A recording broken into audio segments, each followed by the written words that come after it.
توجہ مدا ہو جائے.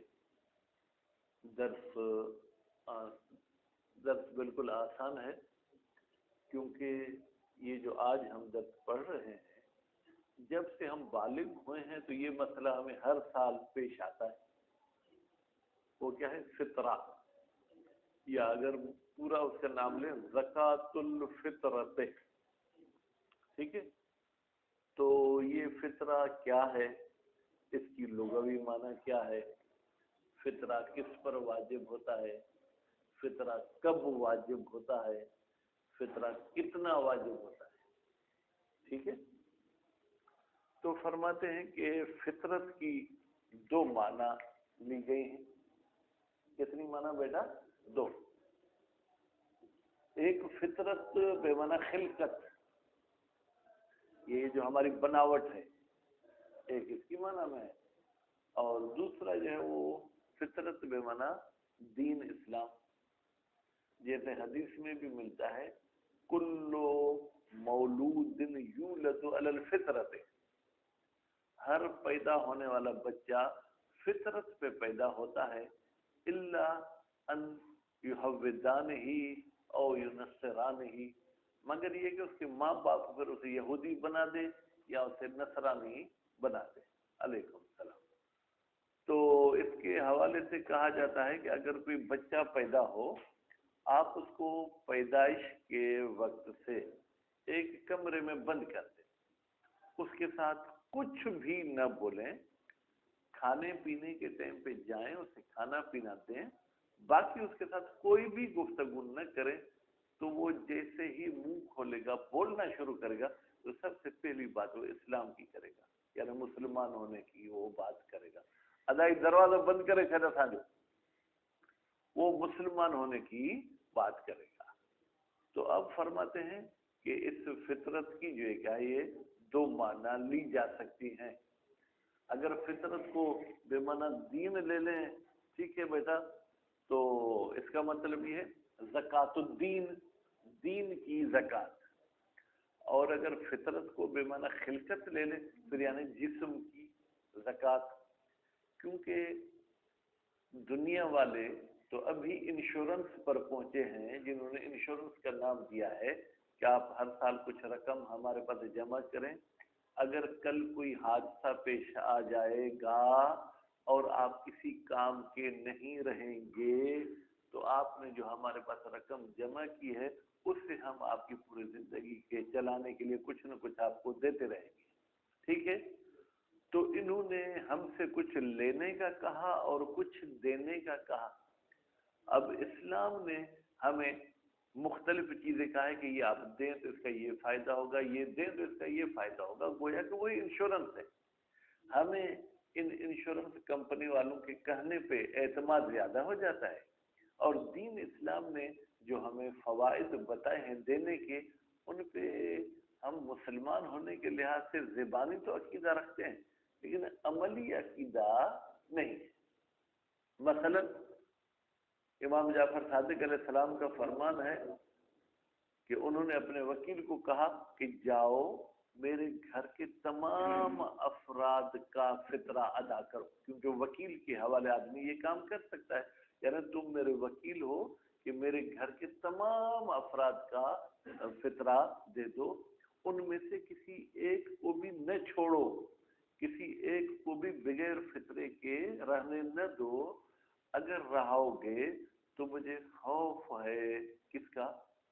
موت کا. اب لفظ امام کا کچھ اور ہوگا لیکن آسان سمجھانے کے لیے، یعنی کیا؟ یعنی اگر یہ فطرہ نہ دیا جائے تو اتفاقی اور حادثاتی موت آ سکتی ہے. انشورنس بھی کیا کہتا ہے کہ حادثاتی موت کے لیے کچھ نہ کچھ جمع کرو، تو اسلام کہتا ہے کہ حادثاتی موت سے بچنے کے لیے تم یہ کرو. الصدقۃ تدفع 70 بلیۃ من امیتۃ السوء، صدقہ جو ہے وہ 70 بلائیں دور کرتا ہے، ان میں سے ایک جو ہے ناگہانی اور بری موت ہے. تو بہرحال آج کی ہماری جو گفتگو ہے وہ زکوٰۃ الفطرت کے بارے میں ہے. فطرت کو اگر خلقت کی معنی میں لیں گے یعنی ہمارے جسم کی زکوٰۃ، اور اگر دین کی معنی میں لیں گے تو یعنی ہمارا دین بھی تب تک کمپلیٹ نہیں ہوتا جب تک یہ ہم نہ دیں. اچھا، زکات الفطرہ کب واجب ہوتی ہے، کس پر واجب ہوتی ہے؟ جیسے ہی رمضان مہینہ پورا ہوا، شوال کا چاند نظر آیا، تو چاند نظر آنے سے لے کے عید کی نماز اگر آپ پڑھتے ہیں تو اس تک واجب ہے فطرہ ادا کرنا۔ لیکن فطرہ جو ہے یہ واجب تعینی تو ہے لیکن عینی نہیں بیٹا۔ تعینی کا مطلب تخیری اس کے مقابلے میں، یعنی اس کے مقابلے میں کوئی اور چیز نہیں دی جا سکتی، یہی دیا جائے گا، ٹھیک۔ لیکن عینی کا مطلب یہ ہے کہ ہر ایک فرد پر واجب ہے، یہ ہر ایک فرد پر واجب نہیں ہے، بلکہ گھر کا جو سرپرست ہے اس پر اپنا اور گھر کے تمام افراد کا واجب ہے۔ بھلی گھر کے افراد عاقل بالغ کیوں نہ ہوں، بھلی وہ اپنا کاروبار کیوں نہ کرتے ہوں، بھلی وہ پیسے والے کیوں نہ ہوں، اگر میرے گھر کا سرپرست میرا بھائی ہے، میرے گھر کا خرچہ میرا بھائی دیتا ہے، ٹھیک ہے، تو میری جو کمائی ہو تو میں بس سیو کرتا جاتا ہوں، بینک میں رکھتا جاتا ہوں، تو ایسی صورتحال میں میرے بھائی کو فطرہ دینا ہوگا۔ اگر وہ ادا نہیں کرتا تو وہ گناہگار ہے، قیامت میں میرے گریبان سے نہیں پکڑا جائے گا، ٹھیک۔ بس فطرہ گھر کے بڑے پر واجب ہے، شوال کے چاند نظر آنے کے بعد عید الفطر کے پڑھنے سے پہلے ادا کرنا چاہیے، اور اس کے بعد حتیٰ کہ اگر کوئی مہمان بھی اس قسم کا آ جائے کہ جسے معاشرے والے کہتے ہیں یہ تو آج رات ان کے ہاں کھانا کھانے والوں میں سے تھا، ٹھیک ہے، پھر وہ جو جس کی تکلیف کرتا ہے وہ اس کا مسئلہ دیکھے گا۔ ہم فی الحال لمحہ میں جو ایک موٹی باتیں بتا رہے ہیں، ٹھیک ہے۔ اس کے بعد فطرے کی مقدار کتنی ہے؟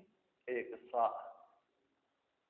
ایک صاع کو افسوس یہ ہے کہ آج تک ہمارے مولوی اپنے اشتہاروں میں کوئی 3.25 کلو لکھتا ہے، کوئی 3.5 کلو لکھتا ہے، حالانکہ ایک صاع 3 کلو ہے۔ اگر اس کا دقیق وزن کیا جائے تو 3 کلو سے بھی کچھ گرام کم ہو سکتا ہے، زیادہ نہیں ہے، ٹھیک ہے بھائی۔ تو یہ ایک صاع فی نفر، اب جتنے نفر ہوں گے 10 بنتے ہیں تو 10 صاع کے کلو کتنے ہو جائیں گے؟ اقبال کتنے کلو ہوں گے؟ 30 ہو جائیں گے۔ 30 کو آسانی والی اردو میں یا سندھی میں کیا کہیں گے؟ سندھی میں بتا دیں؟ نہیں بھائی، جیسے ٹائم کے حوالے سے آپ کہتے ہیں نا ابھی 1.25 ہوا ہے، 1.5 ہوا ہے، ہاں، منا من، پونا من، ٹھیک ہے، یہ اس کا نام ہوگا۔ تو باقی تو آسان مسائل ہیں، کوشش کرتے ہیں کچھ عبارت کو پڑھیں۔ بسم اللہ الرحمن الرحیم۔ الفصل الرابع فی زکوٰۃ الفطر۔ بیٹا اب نصیحت تو بھلی میری بات کو آپ نہ کہیں، تذکر ضرور کہیں۔ جب بھی آپ کسی کتاب کی فصل بندی کے حوالے سے فصل کا نمبر پڑھتے ہیں نا، تو آپ کو پچھلی فصلیں ذہن میں ہونی چاہیے کہ بھائی 4تھی فصل تو زکوٰۃ فطرہ کے بارے میں ہے، پہلی فصل کس کے بارے میں تھی، دوسری فصل کس کے بارے میں تھی، تیسری فصل کس کے بارے میں تھی۔ تو جب آپ مطالعے مباحثے میں ان چیزوں کو مد نظر رکھیں گے تو ایک ربط آپ کا برقرار رہے گا۔ تطلق بمعنی تستعمل، تطلق فعل مجهول ہے، اس میں ہی کی ضمیر مستتر ہے۔ وتطلق علی الخلقۃ وعلی الاسلام، جناب فطرے کو استعمال کیا جاتا ہے خلقت کی معنی پر اور اسلام کی معنی پر، یعنی اس سے 2 معنی آپ مراد لے سکتے ہیں۔ والمراد بالفطرۃ علی الاول، فطرے سے مراد پہلی معنی کے مطابق، یعنی جب اس کو خلقت پہ استعمال کیا جائے، زکوٰۃ الابدان، پھر اس کا مطلب یہ ہے کہ بدنوں کی زکوٰۃ، یہ جو ہم عید الفطر میں دیتے ہیں، بھائی یہ بدن کی زکوٰۃ کس کے مقابلے میں؟ زکوٰۃ مال کے مقابلے میں ہے۔ یہ جو آپ 3 فصلوں میں پڑھ کر آئے وہ زکوٰۃ مال تھی، ٹھیک ہے، یہ زکوٰۃ بدن ہے۔ وہ الثانی، الثانی کا مطلب کیا ہے بیٹا؟ دوسری معنی کے مطابق، یعنی جب فطرت بے معنی اسلام ہو تو پھر زکوٰۃ الدین والاسلام، اس کا مطلب یہ ہے کہ دین اور اسلام کی زکوٰۃ۔ وَمِن ثم، اسی وجہ سے، بیٹا ثم نہیں پڑھنا، ثم، اسی وجہ سے، یعنی کیا؟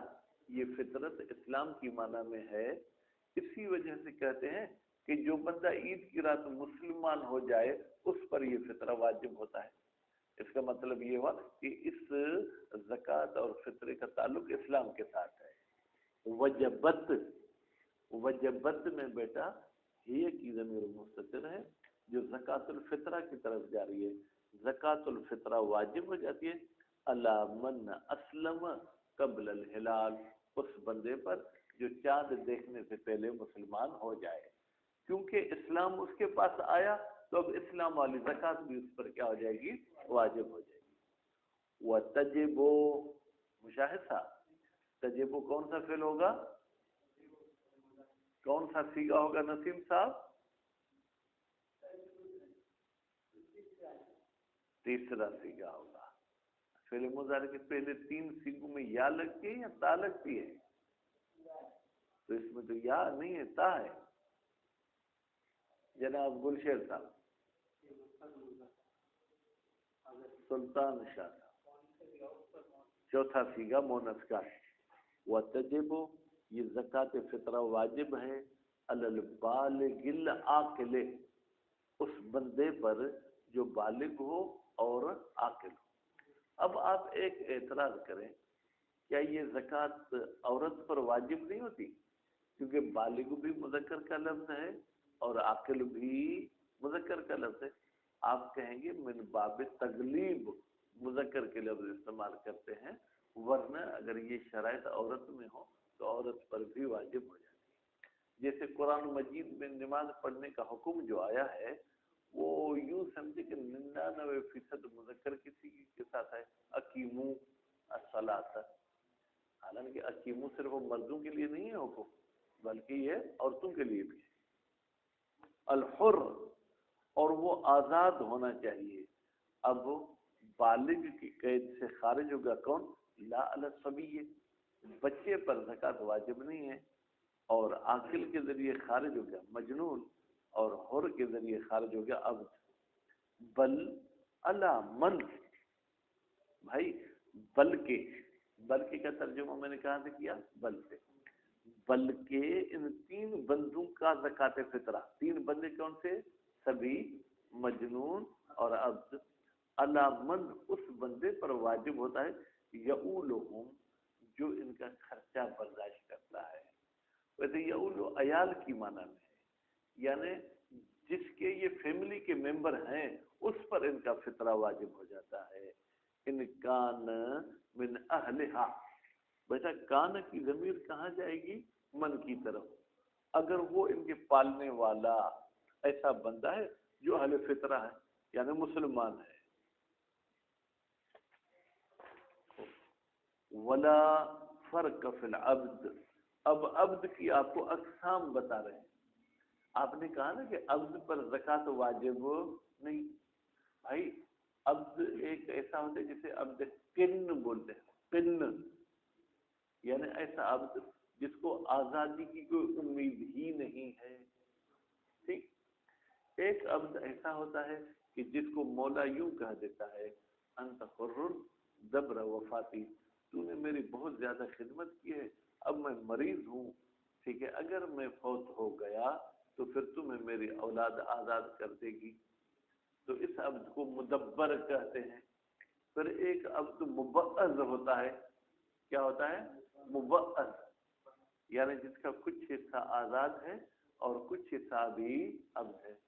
عبد مکاتب، وہ عبد جس نے مولا کے ساتھ تحریری طور پر کتابت کی ہوئی ہوتی ہے کہ اگر میں اتنی رقم ادا کروں تو آپ مجھے کیا کر دیں گے؟ آزاد کر دیں گے۔ پھر کنیز جو ہے اس میں ایک کنیز تو عام کنیز ہے جس میں کوئی آزادی کی امید نہیں، دوسری کنیز ہوتی ہے ام ولد، بچے کی ماں۔ یہ وہ کنیز ہوتی ہے جو اپنے آقا سے جو ہے کیا ہے وہ حاملہ ہوتی ہے اور بچے کی ماں بن جاتی ہے۔ تو اسلام نے اس آقا کو کہا ہے کہ اس کنیز کو تم نہیں بیچ سکتے، جب تک تم زندہ رہو گے یہ تمہارے ساتھ اور اپنے بچے کے ساتھ رہے گی۔ اگر تمہارا انتقال پہلے ہو گیا تو یہ کنیز اپنے بچے کی ملکیت میں آئے گی، اور اسلامی قانون یہ ہے کہ بچہ اپنے والدین کا مالک نہیں بن سکتا۔ ولا فرق فی العبد بین القن والمدبر والمکاتب، کوئی فرق نہیں ہے کہ عبد خالص عبد ہو یا عبد مدبر ہو جس کو وفات مولا کے بعد آزادی ملے، والمکاتب یا جس نے اپنے مولا کے ساتھ کتابت کی ہوئی ہے کہ میں اتنا مال ادا کروں گا تو مجھے آزاد کر دینا۔ الا، ہاں ایک صورت میں عبد پر تھوڑی بہت زکوٰۃ ہو سکتی ہے، اذا تحرر بعض المطلق، جب عبد مطلق کا کچھ حصہ آزاد ہو جائے۔ بھائی آدھی رقم وہ مالک کو دے چکا تو آدھا حصہ آزاد ہے، آدھا حصہ عبد ہے، تو اس پر آدھی زکوٰۃ واجب ہوگی، یعنی آدھا صاع، ٹھیک ہے۔ فَيَجِبُ عَلَى الْعَبْدِ بِحِسَابِ الْآزَادِ، بس عبد پر جو کیا ہے زکوٰۃ واجب ہو جائے گی آزادی کے حساب سے۔ وَفِي الجُّزْءِ رِقٌّ وَالْمَشْرُوطِ، اور عبد کا وہ حصہ جو رق ہے، رق ہے یعنی کیا عبدیت میں ہے، والمشروط، یا وہ عبد جو مشروط ہے، بیٹا مشروط اسے کہتے ہیں جسے کہتا ہے کہ جب تک پوری رقم تو نے آزاد نہیں دی تم آزاد نہیں ہوگی۔ مطلق کا تو مطلب ہے کہ جتنے دیتے جاؤ گے اتنا حصہ تمہارا آزاد ہوتا جائے گا۔ اگر تمہاری 1,00,000 روپیہ قیمت طے کرتے ہیں، اگر تو نے 50,000 ادا کر دیا تو تمہارا آدھا حصہ آزاد۔ لیکن مشروط کا مطلب یہ ہے کہ اگر 99,000 روپے وہ ادا کر چکا ہے پھر بھی آزاد نہیں ہے جب تک پورے 100,00,000 ادا نہ کرے۔ قولان اشہرہما، بھائی اس جزء رق اور مشروط کے بارے میں دو قول ہیں۔ اشہرہما، ان دو قول میں سے جو مشہور قول ہے وہ کیا ہے؟ جناب وجوبہا، یہ زکوٰۃ فطرہ واجب ہو جائے گی مولا پر، معلوم یعلوہ غیرہ، جب تک غیر مولا اس کی کفالت نہ سنبھالے۔ یعنی اگر مولا کے علاوہ مدرسے والے کہتے ہیں بھائی اس بندے کا نفقہ ہم دیں گے تو اب ان پر زکوٰۃ واجب ہو جائے گی، ٹھیک ہے بیٹا۔ یہ ہو کی ضمیر جائے گی عبد کی طرف، غیر ہو کی ضمیر جائے گی مالک کی طرف، ٹھیک ہے۔ بس مالک یا مولا جو کہیں، ٹھیک۔ اچھا جی، جس پر زکوٰۃ واجب ہوتی ہے اس کے آپ نے کتنی شرائط پڑھے؟ 3، عاقل، بالغ، حر، اور المالک قوت سنت ہی۔ چوتھی شرط یہ ہے کہ وہ اپنے پورے سال کے جو ہے کیا ہے جناب وہ کھانے کا مالک ہو، یعنی اس کے پاس جو خوراک کی ضرورت ہے نا وہ رقم کی صورت میں ہو یا جنس کی صورت میں ہو، وہ ہونی چاہیے۔ فعلاً کا مطلب یہ ابھی ابھی موجود ہے، اور قوتاً یا ابھی موجود نہیں ہے لیکن اس میں صلاحیت اور آمدنی کا ذریعہ ہے۔ فلا تجب علی الفقیر، تو نتیجہ یہ ہوگا کہ فقیر پر زکوٰۃ فطرہ واجب نہیں ہوگی، ٹھیک ہے۔ وہ ہوا من استحق زکوٰۃ الفطرہ، فقیر کسے کہتے ہیں؟ جو زکوٰۃ فطرہ کا جو ہے کیا حقدار ہوتا ہے۔ ولا یشترط فی مالک قوت سنہ ان یفضل عنہ اسواء بعدد من یخرج عنہ۔ اچھا توجہ، میرا سال کا خرچہ 50 من گندم ہے، 50 من گندم میرے پاس موجود ہے۔ اب ہم گھر کے 10 افراد ہیں، اگر میں 10 صاع نکالوں گا تو میرے سال کے خرچے سے کم ہو جائے گا، ٹھیک ہے۔ کیا یہ جو میں فطرہ نکالوں یہ سال کے خرچے سے اضافی میرے پاس موجود ہونے سے؟ کہتے نہیں، اضافی ہونا ضروری نہیں،